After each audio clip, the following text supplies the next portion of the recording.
One of the things that you need to do in American English when you talk is you need to stress words. Every single sentence has at least one stress, and typically there's going to be many more than that because when we talk, we group sentences into what are called thought groups.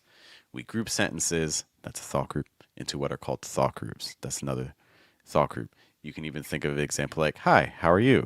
That is two thought groups. Hi, thought group. How are you? Thought group. There's lots of different ways that you can organize thought groups and sentences, and each thought group has one word that's going to receive stress. That's not my central focus for today. What I want to talk about today is when you're stressing a word in a thought group, how do you make sure that it sounds stressed? What's too little? What's too much? Today, we're going to be talking especially a lot about overstressing. And this is going to help you achieve a more natural sound when you speak in American English pronunciation. Let me demonstrate. Good morning, good evening, good afternoon, guys. Welcome to your daily American English pronunciation show, which is Wake Up American. We are here Monday through Friday, typically between the hours of 7 to 8 a.m. New York, to make sure that you can get in your 5 to 10 minutes of practice for a day. And to guide you in that process, there's me. Hi, my name is Geoff. It rhymes with breath. That's one of the 4 keys for a natural sound in American English, including placement, pitch, breath, trying to weaken your consonant sounds, nor strengthen your vowel sounds. Today, we're going to be taking a listen to an audio file. One of the things I did recently was I asked students to read me a couple lines from a poem. They could pick any lines that they wanted, and then I would be giving them feedback on what they said. So today, we're going to be taking a look at another one of those files. If this sounds like something you'd be interested in, you can also see the last stream that we did, or you can even check out our pronunciation group on Telegram where you can send me files every day and get feedback.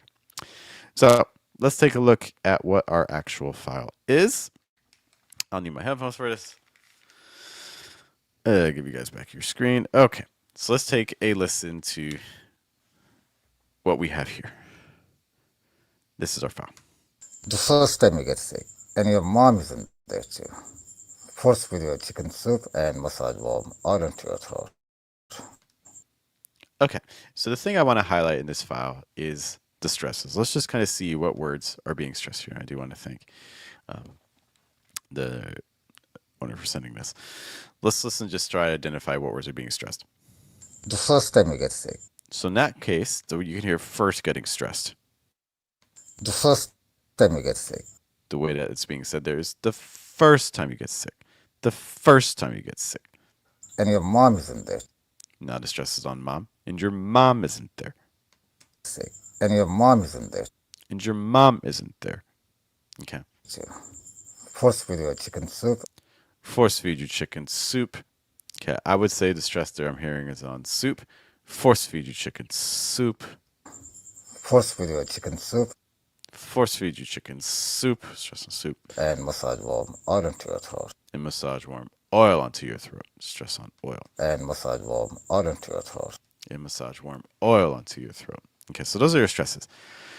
One of the things that you're going to note for all those stresses that you just heard is that they come in pretty high. There is a lot of contrast between the previous syllable and the stressed syllable, which in general is a good thing. American English is looking for stress. However, when that gap between the syllable before the stressed word and then the syllable on the stress is too much, what's going to result is what feels like overstressing.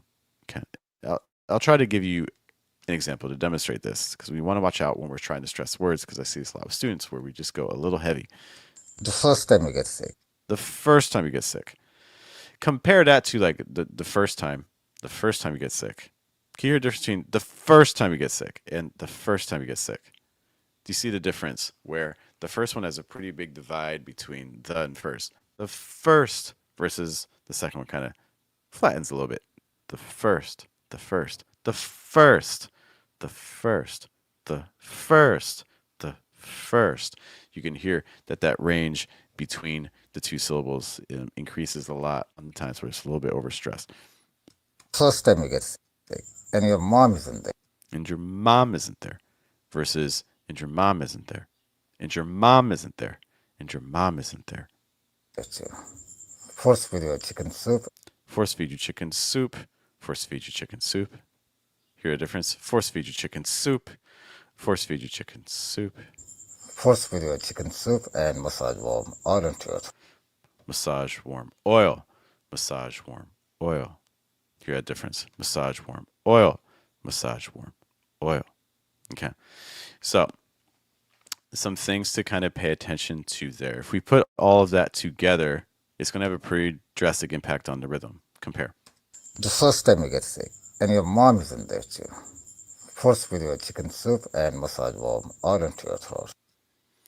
The first time you get sick and your mom isn't there to force feed you chicken soup and massage warm oil onto your throat. Okay, here's the little differences in terms of stress. It changes the rhythm a lot. So when we're stressing, we don't have to go crazy. When we're stressing, we don't have to go crazy. When we're stressing, we don't have to go crazy. It's kind of the difference between those two. That this is something I want you to be paying attention to when you're saying words, when you're saying sentences. Try not to overemphasize. Now, I do want to add a little caveat. There are times where you may want to overstress for extra emphasis to convey a certain emotion or things like that. What we're talking about is purely for general context. Just a note there. We have a note here from Ahmed. Thanks for being with us today. I'm the first Egyptian to sound Indiana when I speak English. Any tips? Okay, sounds. I'm guessing sounds Indian, or you have an Indiana accent. Indiana, I don't know, is famous for. Indiana is a state in the U.S. I don't know if it's famous for having a particular accent besides like a Midwestern accent. But I'm gonna guess this sounds Indian. But also, if you're from Egypt, perhaps you speak Egyptian Arabic. So some things that you kind of want to watch out for in general, coming from Arabic into English, are similar to things from other languages as well. Um, First things first, trying to make sure that your placement's in the right spot. Okay. Arabic the placement tends to be a bit higher. American English tends to be a bit lower. To give an example of this, if you take a vowel sound that exists in Arabic and you pronounce it in English, for instance, Arabic has an ah sound. Okay, so the American English ah is like ah, ah. This is that ah like in stop or watch or father. That ah, ah, ah. Make sure you're not doing like ah, ah, ah or like ah, ah, ah. You want to keep it low. Ah, ah, ah. Okay. And all vowel sounds are going to be doing that. So like E, it's like ah, E, A. Just make sure all those vowels are being produced from the right spot. Um, that's a very big thing for Arabic. A lot of Arabic speakers are talking higher.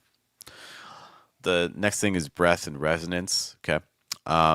You can hear, for instance, in me, you can hear that warm, low, kind of bassy sound. Da, da, da. Okay, this is the thing that we want to kind of be incorporating as well. Believe is here. Ciao, come stai? Tutto bene, grazie. E tu? Tutto bene? Buon fine settimana, no? And some other things that I think are going to be especially helpful for Arabic speakers coming into English. Vowel sounds versus consonant sounds. Okay. Arabic, and if I'm interpreting and say Indiana to be Indian, if you feel like you sound Indian, a really big difference between American English and that is going to be making sure that we're giving enough space to vowels and make sure we're taking away space from our consonant sounds. We don't want our consonant sounds to be too heavy.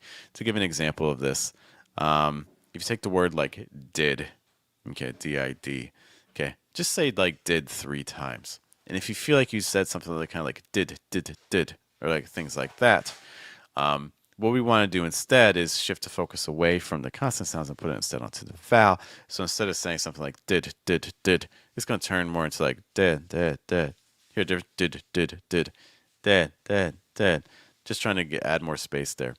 Or if you like take a phrase like a bottle of bubbles or something like that. So it's not like bottle of bubbles. It's gonna be more bottle of bubbles, bottle of bubbles. So just trying to give more space to the vowel sounds and less to the consonants. Okay. There's also obviously lots of other things we could touch on. You want to increase the range of pitches that you're using. Okay, to make sure you don't sound flat.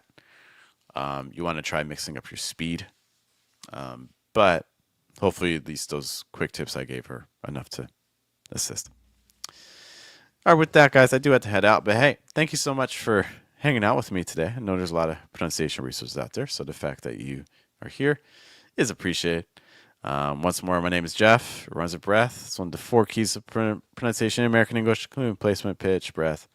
Trying to weaken your consonant sound, strengthen your vowels. I will see you all later. Hope you have a good day, have a good night, and a good afternoon.